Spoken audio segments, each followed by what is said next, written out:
And now viewers, moving on from this very disturbing news that we've just shared with you. Now 11 hardcore Maoists have surrendered before Maharashtra's DGP Rashmi Shukla in Gadchiroli today. The Maharashtra's government has announced total cash reward of 82 lakh rupees cumulatively on their arrest. I have Shahid Ansari joining me with more details. Shahid, इसके बारे में आपके पास और क्या जानकारी है? शाहिद सुन पा रहे हैं आप मुझे?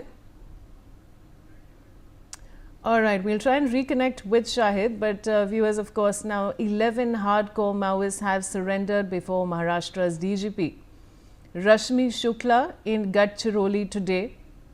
The Maharashtra government has announced a total cash reward of 82 lakh rupees cumulatively on their arrest. So this is a big breaking news at this point that NewsX is sharing with you. And it's a big surrender, viewers. 11, these are these hardcore Maoists who surrendered before Maharashtra's DGP in Gadchiroli today.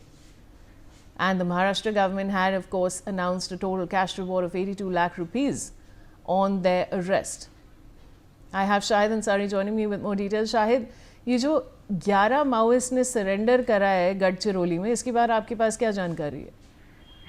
जी देखिए, 11 जो नक्सली हैं इन्होंने जो है गढ़चिरौली में जो है आत्मसमर्पण किया है और कहीं ना कहीं जो बात की थी मुख्य धारा में लाने के लिए जो सरकार ने कहा था मुख्य धारा में हम नक्सलियों को लाएंगे, तो उसको लेकर आज जो है राज्य के डीजी रश्मि शुक्ला और एसपी जो गढ़चिरौली है नीलोत्पल, इनकी मौजूदगी में उन 11 लोगों को मेन स्ट्रीम में लाने के लिए उनको शामिल किया गया और उन्होंने हथियार अपने जो है सरेंडर किए। इसके साथ साथ आपको मैं बता दूं कि जो इस इलाके में अभी की बात करें तो अभी कुछ 11 ऐसे नक्सली हैं जो अभी इस एरिया में एक्टिव है, जबकि कहा जाता है कि अगर वो भी अगर सरेंडर कर देते हैं तो संभव है कि ये इलाका जो है नक्सलियों से पूरी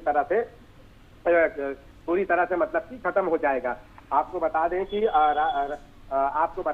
राज्य केंद्र और राज्य सरकार दोनों जो नक्सली है उनको लेकर इस बात को लेकर हमेशा से जो है फिक्रमंद रही है कि जो नक्सली है उनसे जो है इन सारे इलाकों को मुक्त कराया जाए। यही वजह रही है कि समय समय पर जो है छत्तीसगढ़ और महाराष्ट्र और इन सब के बॉर्डर पर इन सारे इलाकों में जो भी नक्सली गतिविधियों में शामिल है उन्हें जो है किसी भी तरीके से मेन स्ट्रीम में लाने के लिए आत्मसमर्पण करने के लिए मजबूर किया जा रहा है और वो आ भी रहे हैं।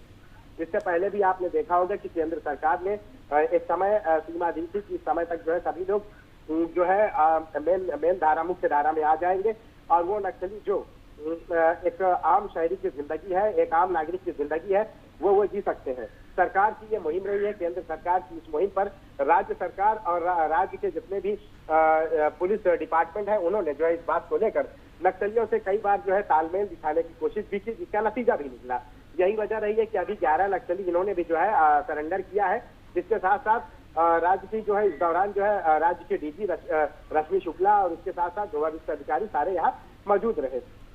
केंद्र सरकार और राज्य सरकार की हमेशा से ये कोशिश रही है कि एक लंबे समय से, आपको याद होगा कि उस समय जब आज से 10 साल 12 साल पहले ये कहा गया था कि देश की अगर आंतरिक सुरक्षा को लेकर कोई सबसे बड़ा खतरा है तो वो कोई और नहीं बल्कि ये नक्सली है।